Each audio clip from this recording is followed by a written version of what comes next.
اعوذ باللہ من الشیطان الرجیم بسم اللہ الحمدللہ رب العالمین والصلاة والسلام علی اشرف المرسلین سیدنا و نبینا محمد وعلی آلہ واصحابہ وازواجہ وذریاتہ واہل بیتہ اجمعین ومن تبعہ الی یوم الدین اللہم اجعلنا منہم یا رب العالمین۔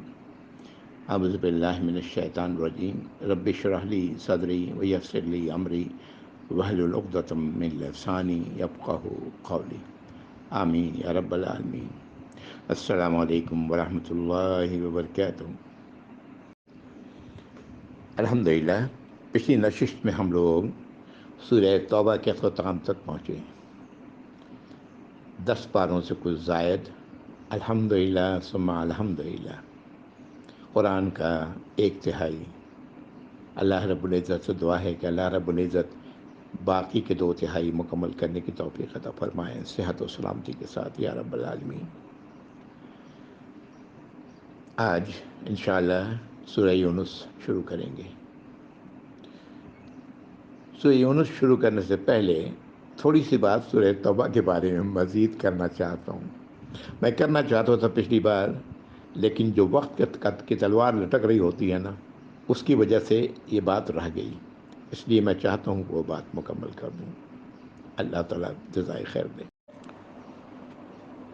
یہ تبوک کے سلسلے میں، غزوہ تبوک کے سلسلے میں، وہ ایک طرف تو وہ لوگ تھے جو جانا ہی نہیں چاہتے تھے، ہم لوگ پیچھے پڑ چکے۔ دوسری طرف کچھ ایسے صادق الایمان لوگ بھی تھے جو کسی وجہ سے شامل نہیں ہو سکے۔ ایمان ان کا سچا تھا۔ ان میں کچھ ایسے لوگ تھے جو ایمان تو ان کا سچا تھا، لیکن اپنی کمزوریوں پر مکمل طور پر قابو نہیں پا سکتے، تو کچھ اچھے اعمال بھی کیے انہوں نے، کچھ برے اعمال بھی کرتے رہے، دونوں ایک دوسرے کے ساتھ ملے جلے۔ آیت نمبر 102 میں سورہ توبہ کے اللہ تعالیٰ نے ان کی توبہ کی قبولیت کی امید دلائی، اس لیے کہ اللہ تعالیٰ غفور الرحیم ہے۔ اس کے بعد آیت 106 میں اللہ تعالیٰ فرما رہے ہیں کچھ دوسرے وہ لوگ ہیں جو امید لگائے ہوئے ہیں اللہ کے حکم کا کہ یا تو اللہ انہیں سزا دیں یا اللہ تعالیٰ ان کی توبہ قبول فرما لیں، اور اللہ تو علیم اور حکیم ہے، سب کچھ جاننے والے ہیں، دلوں کا حال جانتے ہیں، حکمت والے ہیں۔ یہ آیت نمبر 106۔ یہاں پر جن لوگوں کی بات کی جا رہی ہے وہی 3 ہیں جس کا ذکر آگے آئے گا، آ چکا ہے، میں نے ابھی ذکر کیا، پھر دوبارہ کر دوں گا۔ انہی 3 کے بارے میں کہا جا رہا ہے کہ ان تینوں کو کا معاملہ تاخیر کیا جاتا رہا، اللہ کی طرف سے وحی نہیں آئی، نبی کریم صلی اللہ علیہ وسلم ظاہر ہے اپنی طرف سے تو کسی کے گناہ کو معاف کرنے والے، خطا کو معاف کرنے والے تو نہ تھے، اور 40 دن گزر گئے۔ اس دوران میں ان کا ایمان والوں سے کہا گیا ان سے بات کرنا چھوڑ دو، ان کا حقہ پانی بند کر دیا گیا۔ وہ 40 دن کے بعد آپ نے کہا اپنے بیویوں سے الگ ہو جاؤ، معاذ اللہ کس تنگی میں وہ تھے، کس مصیبت میں انہیں ڈالا گیا تھا۔ 50 دن گزر گئے، اور پھر اس کے بعد آیت نمبر 118 نازل ہوئی ان 3 کے بارے میں جنہیں پیچھے چھوڑ دیا گیا تھا، غزوہ تبوک میں نہیں گئے، ان کے توبہ کا معاملہ پیچھے چھوڑ دیا گیا تھا اللہ کی طرف سے، اور اللہ تعالیٰ نے ان کی توبہ قبول کی۔ ان کی حالت یہ ہو گئی کہ زمین اپنی تمام تر وسعت کے باوجود ان پر تنگ ہو گئی، ان کی اپنی جان ان کے اپنے اوپر تنگ ہو گئی، اور انہیں اس بات کا یقین ہو گیا کہ کوئی پناہ نہیں سوائے اللہ کے۔ اللہ نے ان کی توبہ قبول کی۔ آیت نمبر 106 کے بعد آیات پر ایک نظر ضرور دوڑا لیں۔ اس کے بعد وہ مسجد کا ذکر ہو رہا، مسجد درار جو منافقوں نے بنائی تھی ایک برے مقصد کے لیے، جس کو نبی کریم صلی اللہ علیہ وسلم نے آگ لگوا دیا۔ اس کے بعد اللہ تعالیٰ مومنوں کا ذکر کر رہے ہیں کہ اللہ تعالیٰ نے مومنوں کی خوبیاں، کہ اللہ تعالیٰ نے تو انہیں خرید دیا ان کے جانوں و مالوں کے عوض۔ اور یہ پھر ان کی مزید خوبیاں، تائبون العابدون، یہ کیسے ہیں؟ آیت نمبر 112 میں توبہ کرنے والے، اللہ کی اطاعت و فرما برداری کرنے والے۔ اس کے بعد آیت نمبر 113 میں کہ یہ مشرکوں کے لیے توبہ کرنے سے، ان کے لیے مغفرت کی دعا کرنے سے روک دیا گیا، تمام ایمان والوں کو، اللہ کے نبی کو بھی اور ساتھ ہی تمام ایمان والوں کو۔ اس کے بعد آیت نمبر 14 میں ابراہیم علیہ السلام کا ذکر ہے۔ اس کے بعد پھر اللہ تعالیٰ آیت نمبر 115 میں فرما رہے ہیں کہ اللہ تعالیٰ ہدایت دینے کے بعد اس جب تک کہ ظاہر نہ کر دیں کہ کس چیز سے اپنے آپ کو بچاؤ، تو اس وقت تک گمراہ نہیں کرتے۔ ہاں، یہ بڑی اہم بات ہے۔ اللہ تعالیٰ، اصل چیز تو ایمان کی خوبی یہی ہے کہ وہ اپنے آپ کو اللہ کی نافرمانی سے بچائے۔ اگر یہ ہے تو ایمان ہے سچا، اگر یہ نہیں ہے تو اللہ رحم فرمائے۔ اس کے بعد آیت نمبر 118 جس میں ان لوگوں کی توبہ قبول ہوئی، ان 3 لوگوں کی۔ اس کے بعد جو آیت آ رہی ہیں سب دیکھیں، بڑا ربط ہے ایک دوسرے کے ساتھ، بڑا گہرا ربط ہے۔ اس کے بعد جو ہے اللہ تعالیٰ فرما رہے ہیں کہ یہ تھا ہی نہیں ایمان والوں کے لیے کہ وہ اللہ کے نبی کو چھوڑ دیتے، ان کے ساتھ نہ جاتے۔ ہاں، غزوہ تبوک میں اور پھر اللہ تعالیٰ فرما رہے ہیں کہ کس طرح سے ان لوگوں کے نامہ اعمال میں نیکیاں لکھی گئیں۔ ہاں، یہ آیت نمبر 120، اسی طرح آیت نمبر 121۔ یہ 3 لوگوں کا معاملہ کیوں اتنے دنوں تک لٹکا رہا؟ سوچنے کی بات۔ انہوں نے اپنے لیے آرام کو پسند کیا، جانے کے لیے بالکل تیار تھے، لیکن سوچا کہ ہمارے پاس سواری ہے، سب کچھ ہے، ہم تیزی سے جائیں گے اور غزوہ تبوک میں شامل ہو جائیں گے، لیکن وقت نکل گیا۔ میں نے اس کی مثال دی تھی نماز کے حوالے سے پچھلی بار۔ نماز ابھی تو اذان ہوئی، ابھی تو وقت ہے 15 منٹ، اور یہاں تک کہ نماز کا جماعت ختم ہو گئی، اور پھر اس کے بعد کئی بار پھر لگے ہوئے ہیں اپنی مصروفیات میں، اپنے دلچسپی کے سامان میں، یہاں تک کہ کئی بار نماز کا وقت ہی ختم ہو گیا۔ یہ وہ برائی تھی جس کی وجہ سے اللہ رب العزت نے انہیں اتنے دن تک ان کی توبہ قبول نہیں فرمائی۔ ان کو نہیں چاہیے، جیسے پیچھے بتا دیا گیا انہی آیات میں جس کا حوالہ میں نے دیا، انہیں نہیں چاہیے تھا کہ اپنے آپ کو زیادہ اپنے رغبت رکھتے اللہ کے نبی صلی اللہ علیہ وسلم سے۔ ان کو چاہیے تھا کہ اللہ کے نبی صلی اللہ علیہ وسلم کے ساتھ نکل جانا۔ صاحب ایمان تو بالکل تھے، اس میں کوئی شبہ نہیں۔ اللہ تعالی ہم سب کو سمجھ عطا فرمائے۔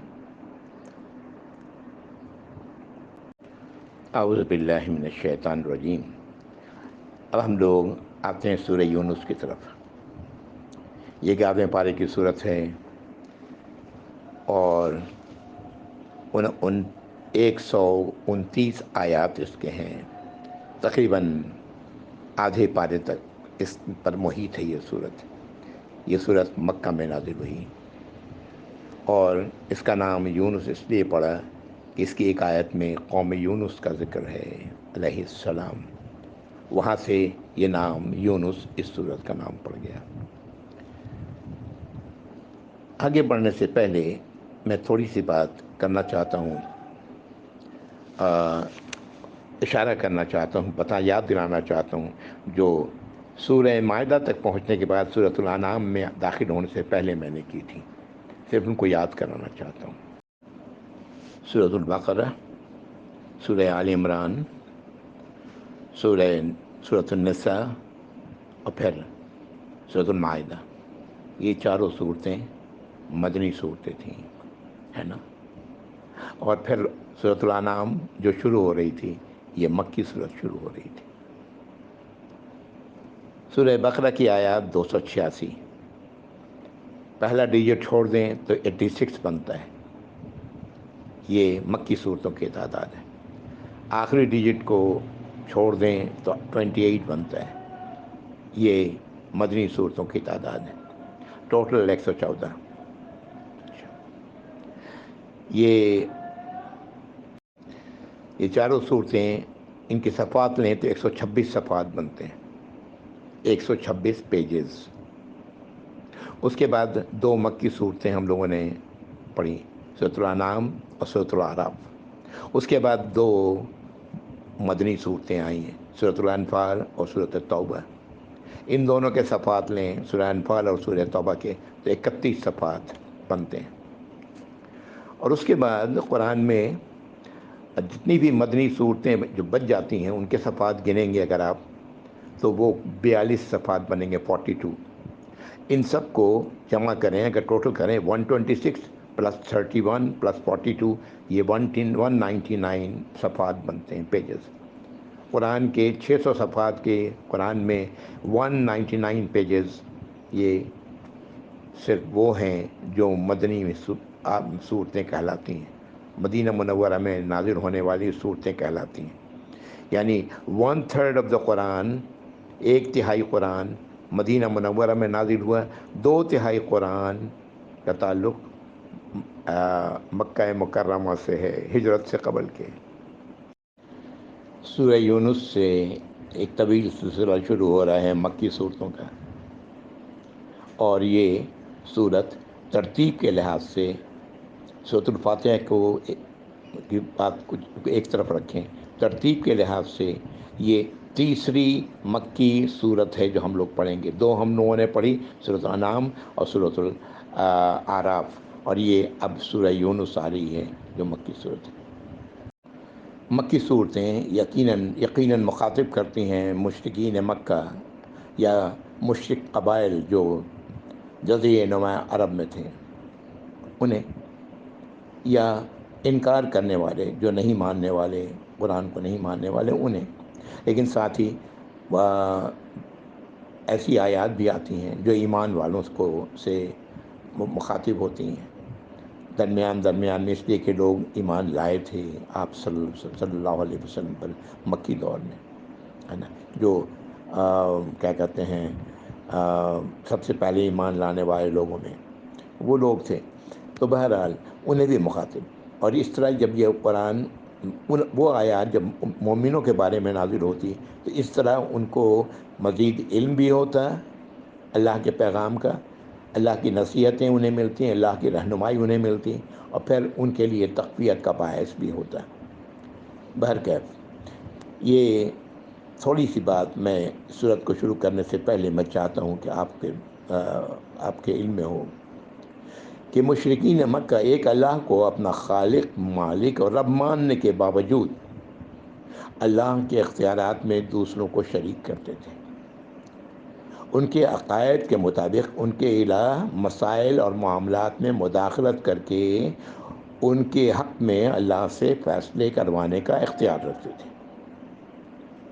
وہ انہیں اللہ کے پاس اپنا شریک اور سفارشی کہتے، ان کو راضی کرنے کے لیے ان کے مجسموں کے آگے رکوع و سجدہ کیا کرتے، ان سے دعا اور فریاد کرتے، انہیں خوش رکھنے کے لیے ان کے درباروں پر جانور قربانی کرتے، ان کے نام صدقہ و خیرات کیا کرتے تھے۔ وہ فرشتوں کو اللہ کی بیٹی مانتے اور جنات کو اللہ کا سسرالی رشتہ دار، حسب ضرورت ان سے دعائیں کرتے، ان کی پناہ لیا کرتے۔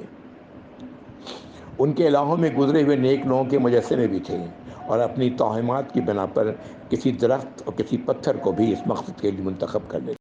یہ تمام باتیں جو آپ کے سامنے رکھیں، اپنے حالات پر کو، اپنے آج کے ہم کلمہ گو کے حالات کو پر ایک نظر ضرور ڈال لیں ان باتوں کے ساتھ جو میں نے آپ کے سامنے رکھی ہیں۔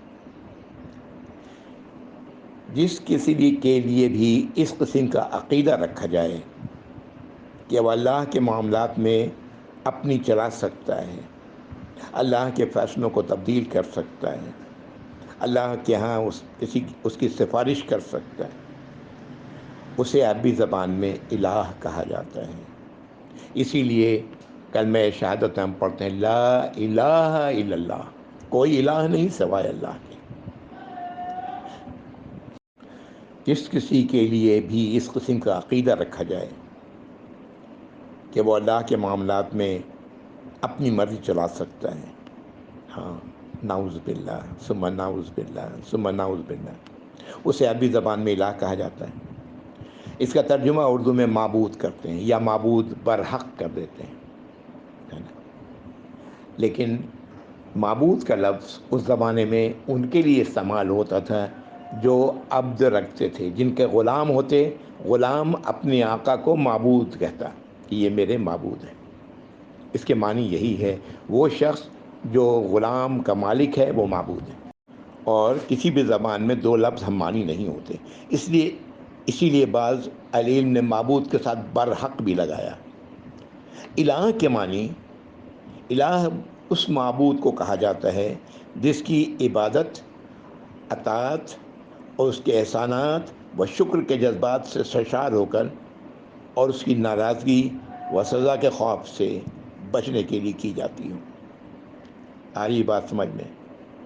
جس کی عبادت اور اطاعت اس کے احسانات اور شکر کے جذبے سے سرشار ہو کر کی جائے، اس کی ناراضگی و سزا کے خوف سے ڈر کے کیا جائے، جبکہ معبود میں غلام اپنے آقا کی اطاعت کرتا ہے، چاہے وہ پسند کرے یا نہ کرے۔ ہاں وہ تو کرتا ہے، کرنا ہی پڑے گا اسے، نہیں کرے گا تو مار کھائے گا۔ وہاں شاید خوف کا عنصر زیادہ ہوتا ہے، یہاں پر محبت کا عنصر زیادہ ہے الہ میں۔ اسی لیے اللہ تعالیٰ نے، پھر میں دہرا رہا ہوں کہ والذین آمنوا اشد حبا للہ، جو اللہ ایمان رکھنے والے ہیں اللہ سے سب سے زیادہ محبت کرتے ہیں، اس کے احسانات، اس کے شکر کے جذبے کی وجہ سے اس کی اطاعت اور عبادت کرتے ہیں۔ اللہ کے نبی کی صلی اللہ علیہ وسلم کی دعوت کا محور یہ تھا کہ اللہ کے اختیارات میں کسی بھی اور کو شریک مت کرو، اس کے صفات میں ایسی کوئی باطل عقائد کی گنجائش نہیں، اس کے تمام صفات بہترین ہیں اور ایبسلیوٹ ہیں۔ شرک کے تمام تصورات سے باز آ جاؤ، اللہ ہی دینے والے ہیں، اسی کو اپنا الہ تسلیم کرو، تمہیں موت اور زندگی دینے والے بھی اللہ ہی ہیں، تم ایک عظیم دن دوبارہ زندہ کیے جاؤ گے، تم سے دنیا میں کیے گئے اعمال کی بات پوچھ کی جائے گی۔ دنیا میں اللہ کو ہی اپنا الہ تسلیم کر کے اس کے بتائے ہوئے طریقے پر زندگی گزارنے والے لوگ اس کے انعام اور جنت کے مستحق بنیں گے، دوسری صورت میں ہمیشہ کے لیے جہنم میں پڑے جلتے رہیں گے۔ یہ ہے وہ بات جو نبی کریم صلی اللہ علیہ وسلم کا پیغام تھا، اور یہی وہ پیغام ہے جو اللہ رب العزت ان مکی صورتوں میں دے رہے ہیں۔ آئیے سورہ یونس کی ابتدا کرتے ہیں۔ اعوذ باللہ من الشیطان الرجیم، بسم اللہ الرحمن الرحیم۔ الف لام را، تلک آیات الکتاب الحکیم، آیت نمبر 1۔ الف لام را، حروف مقطعات جس کا علم اللہ ہی کو ہے۔ آج کوئی بتانے والا ہمارے پاس کوئی ایسی روایت نہیں ملتی اللہ کے نبی صلی اللہ علیہ وسلم سے جس سے اس کے صحیح معنوں کا تعین کیا جا سکے۔ مفسرین کی اپنی اپنی رائے ہیں جو انہوں نے بیان کی، لیکن الف لام را پہلی آیت نہیں، یہ پہلی آیت کا ٹکڑا ہے۔ پہلی آیت شروع ہوتی ہے الف لام را سے۔ پیچھے ہم لوگوں نے حروف مقطعات دو پڑھی، ہم لوگوں نے سورۃ البقرہ اور سورۃ آل عمران میں، لیکن وہ آیت تھی، پہلی آیت الف لام میم دونوں میں ہے نا۔ اس کے بعد سورۃ الانعام میں، اس کے بعد کی صورتیں سورۃ النساء، مائدہ، ان میں کوئی حروف مقطعات نہیں تھے۔ سورۃ الانعام میں بھی کوئی نہیں تھی، مکی صورت تھی۔ سورہ اعراف میں پہلی آیت تھی الف لام میم صاد، اور اب ان سب کے بعد سورہ انفال اور توبہ کے بعد یہ سورۃ یونس آ رہی ہے جس میں مکی صورت ہے، لیکن الف لام را یہ آیت نہیں، پہلی آیت کا حصہ ہے۔ یہاں یہ بات جان لیں کہ قرآن میں 29 صورتیں ہیں جس میں حروف مقطعات آئیں، جن میں صرف 2 مدنی ہیں، آل عمران، سورۃ البقرہ اور آل عمران، باقی سب کے سب مکی صورتیں ہیں، اور کہیں پر یہ آیت کی شکل میں ہے حروف مقطعات، اور کہیں پر پہلی آیت کا حصہ ہے۔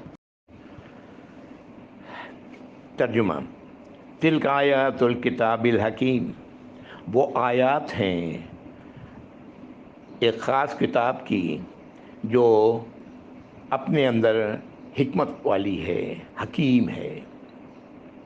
یہ نبی کریم صلی اللہ علیہ وسلم جو آیات پڑھ کے لوگوں کو سناتے ہیں، تو اس کے جواب میں جب انہوں نے جو طرح طرح کی باتیں وہ کرتے، تو اللہ رب العزت نے یہ آیت نازل فرمائی کہ یہ جو آپ پڑھ کے سنا رہے ہیں، یہ وہ آیات ہیں جو ایک خاص کتاب کی ہیں، جو حکیم ہے، حکمت سے بھرپور ہے۔ اگلی آیت، اکان الناس عجبا اکان للناس عجبا ان اوحینا الى رجل منهم ان انذر الناس وبشر الذین آمنوا ان لهم قدم صدق عند ربهم قال الكافرون ان هذا لساحر مبین۔ قرآن تو آپ کے سامنے باہر آپ دیکھ رہے ہوں گے۔ اب میں ترجمے کی طرف آتا ہوں۔ کیا لوگوں کے لیے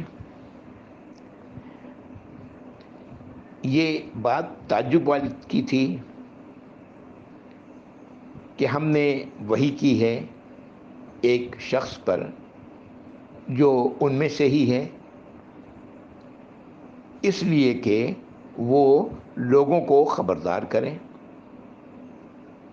آنے والے وقت اور خطرے سے، ہاں، اور بشارت دیں، خوشخبری دیں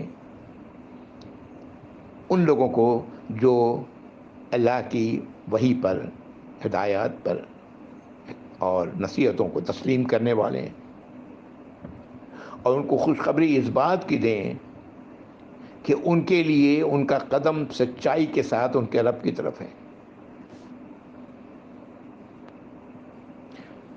قال الکافرون ان ھذا لساحر مبین۔ اللہ تعالیٰ فرما رہے ہیں ان کافروں نے، انکار کرنے والوں نے کیا کہا کہ بے شک یہ صاحب تو جو ہیں یہ جادوگر ہیں، ساحر ہیں، اور مبین کھلے کھلے جادوگر ہیں۔ یہ بات کس نے کہی؟ کافروں نے، انکار کرنے والوں نے۔ کس کو کہی؟ اس شخص کو جو ان میں سے ہی تھے اور خبردار کر رہے تھے لوگوں کو، بشارت دے رہے تھے، خوشخبری دے رہے تھے ایمان والوں کو، ہے نا، کہ وہ جو اپنے رب کی طرف سچائی کے قدم کے ساتھ بڑھ رہے ہیں، ہے نا۔ اس کے معنی یہ بھی کر دیے گا کہ عزت اور سرفرازی ان کے لیے ہے، بہرحال ان کو خوشخبری دینا۔ لیکن انکار کرنے والوں نے اس شخص کو ساحر اور کھلا کھلا، مبین کا لفظ ہے، بین بتا چکا ہوں، کھلا کھلا جادوگر کا۔ کیوں؟ اس لیے کہ جو ان باتوں کو سنتا، جو آپ صلی اللہ علیہ وسلم وحی کی بتاتے، دھیان سے سنتا، وہ ایمان لے آتا۔ ان میں سے اکثر و بیشتر لوگوں کے دل کانپ جاتے، ہل جاتے۔ یہ وہ بات تھی۔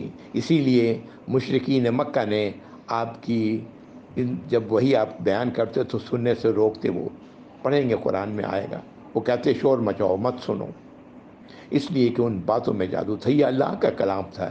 اللہ وہ ہے، ہستی ہے جس نے کلام نازل فرمایا، اور یہ وہی ہستی ہے جس کے لیے کلام نازل فرمایا، اس کو بنانے والے بھی وہی ہیں، یعنی انسان۔ یہ ایک ہی فریکوینسی ہے دونوں کی۔ اگر کان دھیان سے سنا جائے، دل کھول کے رکھا جائے، تعصبات سے دماغ کو ہٹا دیا جائے، تو یہ جادوئی اثر کرتا ہے یہ قرآن۔ اگلی آیت، اعوذ باللہ من الشیطان، ان ربکم اللہ الذی خلق السماوات والارض فی ستۃ ایام ثم استوی علی العرش یدبر الامر۔ ہاں، جو نازل کرنے والی ہستی ہے اس قرآن کی، ابھی میں نے عرض کیا آپ سے، بے شک تم لوگوں کا رب تو اللہ ہے، اللہ نے تمہیں پیدا کیا ہے، اللہ نے تمہیں بنایا ہے، اللہ ہی تمہیں رزق دے رہے ہیں، تمہارا رب تو، تم سب کا رب تو اللہ ہے۔ یہ وہی ہے جس نے آسمانوں اور زمین کی تخلیق کی ہے 6 دنوں میں۔ پھر اللہ ہی تعالیٰ ہیں جو جو عرش پر اپنے آپ کو قائم ہیں، عرش پر موجود ہیں اور تمام معاملات کی تدبیر کرنے والے ہیں، یہ اللہ ہی تعالیٰ ہیں۔ آگے، ما من شفیع الا من بعد اذنہ، کوئی نہیں ہے سفارش کرنے والا سوائے اس کے کہ جس کو اللہ تعالیٰ اجازت دیں۔ یہ وہی بات ہے سورۃ البقرہ ہم لوگوں نے آیت نمبر 255 آیت الکرسی میں پڑھا ہے کہ من ذا الذی یشفع عندہ الا باذنہ، کون ہے جو اس کے حضور سفارش کرے گا مگر وہی جس کو اللہ تعالیٰ خود اجازت دیں گے۔ یہاں وہی بات اللہ تعالیٰ فرما رہے ہیں، کوئی نہیں ہے سفارش کرنے والا، کیونکہ یہ لوگ سفارشی بنائے ہوئے تھے نا اپنے الہ کو، مگر وہی جس کو اللہ تعالیٰ اجازت دیں گے۔ اجازت کے بعد ذالکم اللہ ربکم، وہ ہے اللہ تمہارا رب، فاعبدوہ، تو اسی کی اطاعت و فرما برداری کرو۔ افلا تذکرون، کیا تمہیں سمجھ بات نہیں آتی؟ کیا تم ان باتوں کی تہ تک نہیں پہنچ سکتے؟ سبحان اللہ۔ یہ آیت نمبر 3۔ آیت نمبر 4، الیہ مرجعکم جمیعا وعد اللہ حقا۔ بات یہ تو ہو گئی، یہ اللہ نے سب کچھ بنایا ہے نا۔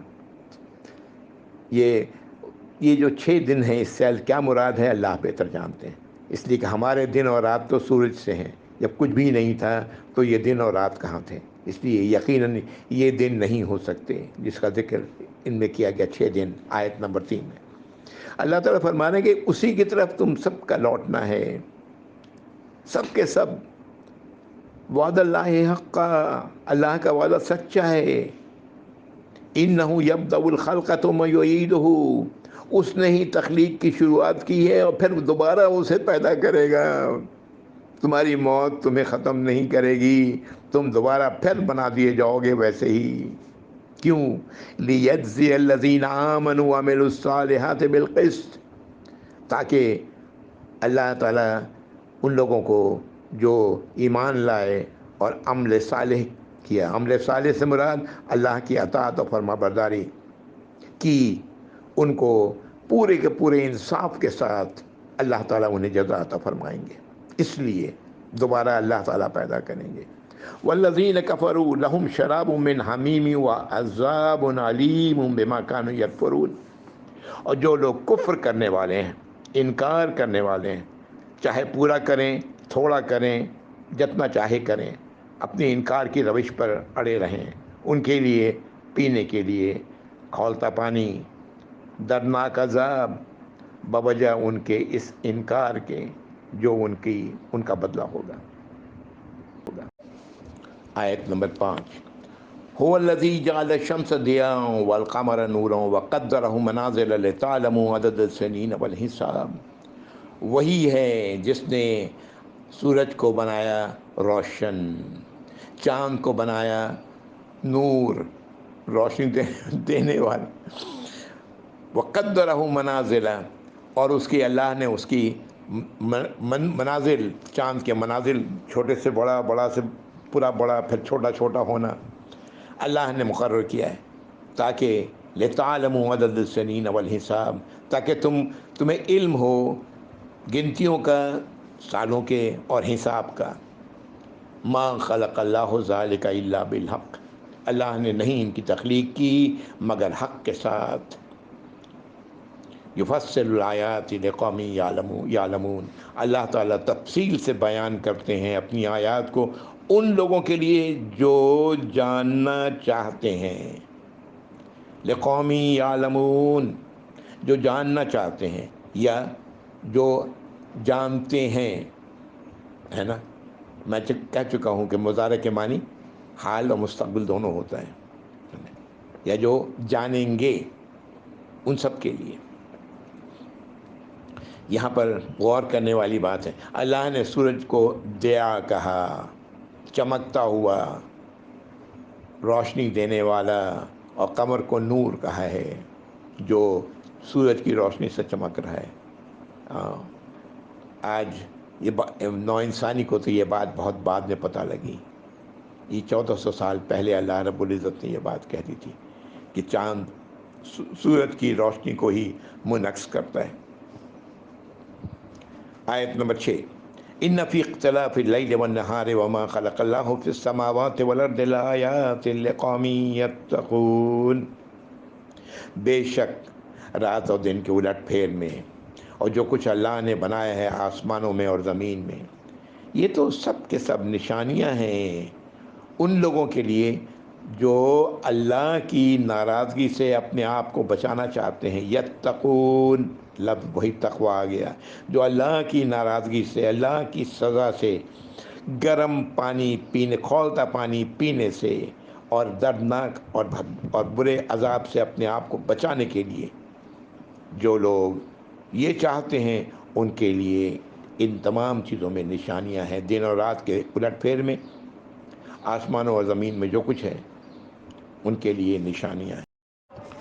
وقت کی تلوار میرے سر پہ ہے میں نہیں جانتا ہوں کتنا وقت ہو گیا، اس لیے کہ یہ ریکارڈ میں کر رہا ہوں۔ بہرحال میں یہاں پر رکتا ہوں، آیت نمبر 6 سورہ یونس۔ اللہ سے دعا ہے کہ اللہ رب العزت ہمیں ان لوگوں میں بنائیں جو اللہ کی ناراضگی، اللہ کی سزا سے اپنے آپ کو بچانے والے ہیں۔ کامیابی کا راستہ یہی ہے۔ اور ایسے لوگ، غلطیاں ہوتی ہیں، خطائیں ہوتی ہیں، اللہ سے توبہ کرتے ہیں، اللہ سے اپنے کیے پر شرمندگی کا اظہار کرتے ہیں، وہ اندر سے شرمندہ ہوتے ہیں۔ یہی وہ راستہ ہے جو کامیابی کا ہے۔ اللہ تعالی ہم سب کو اس کامیابی کے راستے پر رکھیں، ہر اس شخص کو جو لا الہ الا اللہ محمد رسول اللہ کہنے والا ہے۔ وآخر دعوانا الحمد للہ رب العالمین، وصلی اللہ علی محمد وعلی آلہ واصحابہ وازواجہ وذریاتہ واہل بیتہ اجمعین ومن تبعہ الی یوم الدین، اللہم اجعلنا منہم یا رب العالمین۔ السلام علیکم ورحمۃ اللہ وبرکاتہ، جزاکم اللہ خیر۔